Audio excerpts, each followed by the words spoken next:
cursed the wrong one. Oh my god. I curse your food to always taste bland and bitter. You will never enjoy the sessiness of Cheetos ever again.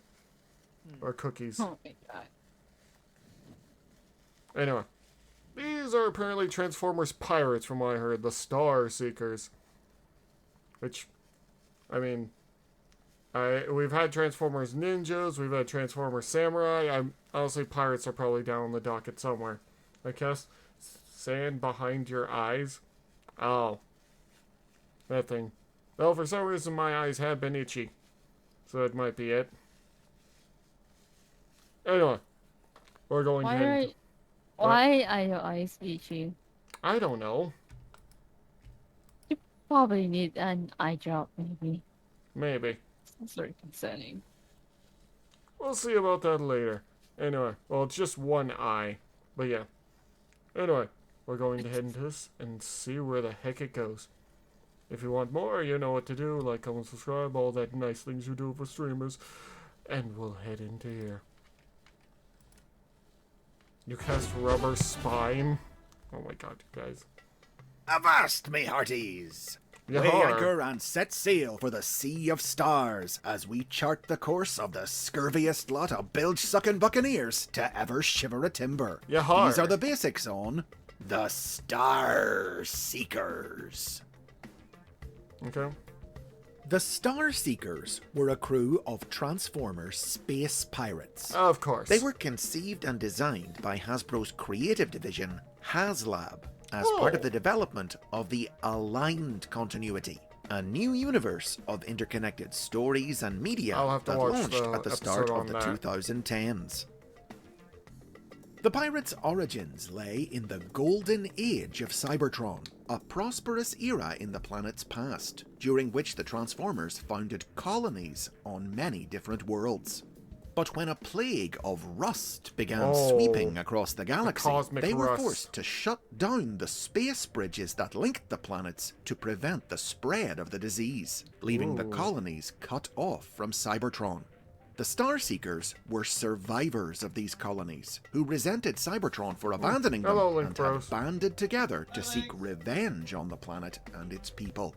Oh, damn. The crew was made up of reimagined versions of characters drawn from all across Transformers history, but their founder and captain was a brand new character named Thundertron, the former leader of a now dead colony world of Beast Mode Transformers, who had become a... Interesting. I kind of like his robot design. He doesn't feel very piratey to me, though. But then again, what would be very piratey? The Pharaoh's Curse of Cybertron. Seems like it to me. That was interesting that we get a lot of Transformers fan coming by from over on YouTube. Which, yes, you can watch us react to these live over on Twitch, like we do right now. Yeah. Like right now. Wait, subscribe right now. Chicken Run is free is a thing now? Anyway, I mean, you can if you want. You'll probably get more videos out of me if I get big enough to where I can start, you know, doing this full time. That's the honest truth. Anyway. True enough. Merciless, peg-legged, Ahab-like figure obsessed with vengeance on Cybertron. Vengeance. He transformed into a lion. Thus, his name was a reference to two other toy franchises also featuring lions. Thundercats and Voltron. I see it.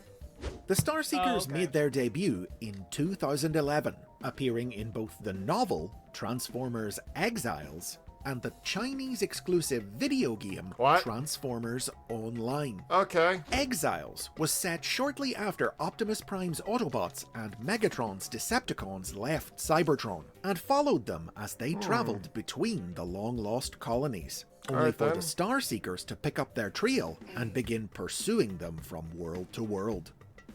The story continued in the sequel novel Retribution, in which the pirates lured the Decepticons into a trap and Thundertron engaged Megatron in one-to-one combat. But the Starseekers had to retreat when their ship was severely damaged in the fighting. Oh, I see. Aside from Thundertron, Starseekers named in the novels included Cannonball, a space Oh, pirate originally of from course. 2005's Transformers Cybertron, Cannonball. dim-witted Pteranodon Brimstone from the same series, and Daredevil Triple Changer Sandstorm from Generation 1. Alright. Their ship, the Tidal Wave, was named after the giant Oh. Decepticon from Yeah, from 2002's Armada. Transformers Armada. In the course of the books, the pirates added to their crew by enslaving several inhabitants Oh. of the colony world of Junkion, including wow. planet leader Rakgar and his aide Detritus. Plus, the Don't say Decepticon it bounty was hunter today. Axer faked Yeah. a hatred of Cybertronians and willingly Oh. joined up with the pirates in order to save himself from their wrath. Alright. then. Transformers Online picked up the Starseekers story in the present day and saw them track the Autobots and Decepticons to Earth, where they battled them for control of a space bridge that the pirates sought to Oh. use to invade Cybertron itself. Oh, New Starseekers featured in the game included the Monsterbot, Grotusk, and the reptilian Iguanus, who both wound up defecting and joining the Autobots and Decepticons respectively, and an original Sounds about character right. named Famine, a pirate spy operating undercover among the Cybertronians. A toy of Thundertron was designed for a small Cool. Asian market exclusive line meant to tie in with the game. I But kind of this like this toy, and it also has an actual peg leg, which is very silly. But yeah. Oh, what are you gonna say, Chrono? I just laughed a little. Yeah. It is interesting when we always have sub-factions in between the Decepticons and Autobot stuff. So I kind of wish we saw more of this kind of silly thing. I mean, they could get their own little spin-off series for all we care. Oh. Because Yeah. we rarely get pirate stories nowadays where they're just going around doing their thing. Also, apparently people tell me I need to watch, was it Space Captain Harlock or something of what it's called? I can't afford tech and guns transform, but I can't replace my leg. Pretty much. Captain Ahab and his forever peg leg. They took my leg. I wonder what his white whale is. Line never happened, and instead, the figure wound up getting a regular release in Hasbro markets around the world as part Cool. of the Transformers Prime toy line. According to HasLab creative manager Rick Alvarez, there were also plans to feature the Starseekers in a cartoon, specifically in Oh. whatever came after the third season of Transformers Prime, whether Nice. it was a fourth Who's saying season I of that show should or a flag new it faster? series. But when a round of layoffs at Hasbro resulted in the closure of HasLab in 2012, all their big plans for the future of the Aligned continuity were effectively cancelled. And Damn. the story of the Starseekers came to an abrupt end before it ever really got off the ground. That stinks. Other characters that Alvarez and Vice President Aaron Archer have named over the years as planned members of the Starseekers include tough female transformer Chromia, flying saucer Cosmos, who would have been the pirates' herald, warning Cosmos. worlds of their coming, hulking racer Crumplezone from Transformers Crumplezone. Cybertron, powerful jet Dreadwing, evil Not a bad chemist name. Oil Slick, and mercenary Lockdown, both Whoa. from Transformers Animated, and a character based on the octopoid vehicle, the Taco Tank, from Beast Taco Wars Tank? Second. Alvarez has also said that there were meant to be 13 pirates, but between them, Oh. he and Archer have listed more than 13 characters. Oh. And some of the proposed crew members did wind up appearing in aligned continuity stories in roles unrelated to the Starseekers. In particular, Dreadwing was a major character in Transformers Prime, which seems to suggest that the crew manifest must have gone through some changes over time behind the scenes before Probably. the pirate story reached its premature end. Yeah. But while HasLab's plans for the Starseekers didn't pan out, the concept lived on. In 2014, official This is convention some fun little art. I don't know why, but I just like the Starseeker symbol because it's also similar to the Autobots and Decepticon symbol, but also quite different in making its own kind of stay. It's that Yeah. kind of thing that I just really like. They also have another little pirate flag here. The Jolly Roger. Botcon introduced its own version of the pirates in the form of a set of exclusive toys and a comic book set in the world of the original 1980s Transformers cartoon. Rather than a collection of vengeful colonists, Botcon Starseekers were a motley crew of treasure hunters, mostly former Decepticons, but even including some aliens. Toys were made of Cannonball, who was captain in this version of the story, Ship's Master Gunner Brimstone, Headmaster Powerhouse Scorponok, Weapons Engineer Ferrock and his Target Master partner Tornado. It was a really good movie, and I have no idea why it didn't sell that well. I blame Disney somehow. What do you? Yeah. Characters from the Marvel Transformers comic book. The animalistic Hunter, a character originally created for Botcon 2000. Fanatical Decepticon Flame War, created for Botcon 2005. And generic mass-produced crewmen based on the Decepticon clones Pounce and Wingspan.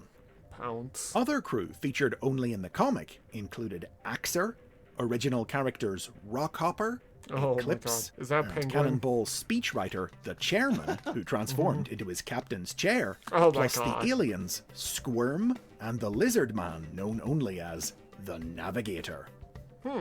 The comic saw the pirates travel forward in time to after the Autobot Decepticon War had ended, intending to pillage an unsuspecting cyber... Time AE was a weird thing that happened, I will not lie. About the BRO. Oh my god, we're not doing Black Mesa here. We're not doing that joke here. While it was at peace, but they were foiled by the planet's protectors, the Cybertronian Knights. Their adventures continued in short stories released via Facebook, in which they set out on a new quest to locate the Ghost of Starscream, only for the spectral Decepticon to help Flame War stage a mutiny and take command of the Starseekers for herself. Aside from the occasional brief mention, that was it for the Starseekers for quite a while, until they suddenly made a return to prominence in 2024. When a new toy of Thundertron was released in the Transformers Legacy line. But it didn't end there. Later in the year, the figure was retooled and recolored to better resemble his original toy and re-released as part of a dedicated subline of Starseeker toys, which also included characters from past versions of the group, namely Cannonball, Lockdown, and Ferrock, as well as new members, Decepticon thug Road Pig from Transformers Generation 2, the kleptomaniac Corvicon Filch, and the fear-manipulating vampire Nightstrike, both from the 2015 series Robots in Disguise, and new character Calcitron, one of Legacy's new range of armorizer rock robots. However, with these new figures came a change of name. Now, the pirates were called the Star Raiders, and we'll just have to wait to see if that new name sticks, if and when this crew of scurvy space dogs makes any more appearances in the future. I guess so. And those are the basics on the Starseekers. Well, they always have been. Pirates or privateers have always been raiders, one way or another. They pillage and raid. Yeah, pillage and raid, pillage and raid. That is the one thing always.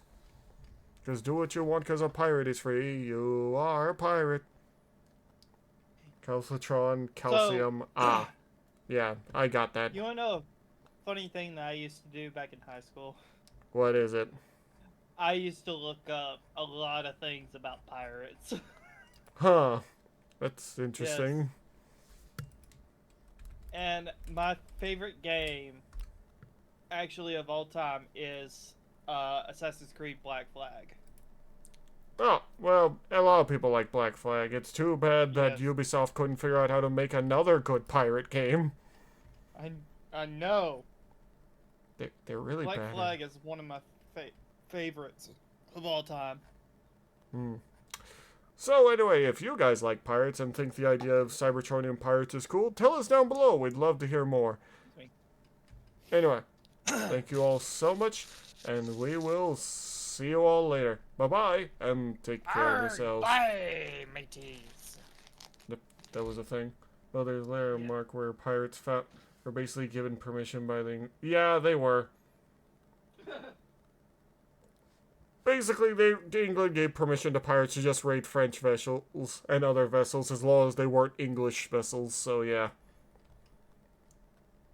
Thank you all so much, and we'll see you all again. And yeah, that's how Captain Kidd got eventually caught, because he had to go after an English vessel. Yeah, everyone was doing this either way. That's how privateers became a thing. Anyway, thank you all so much. I'll see you all later. Bye-bye.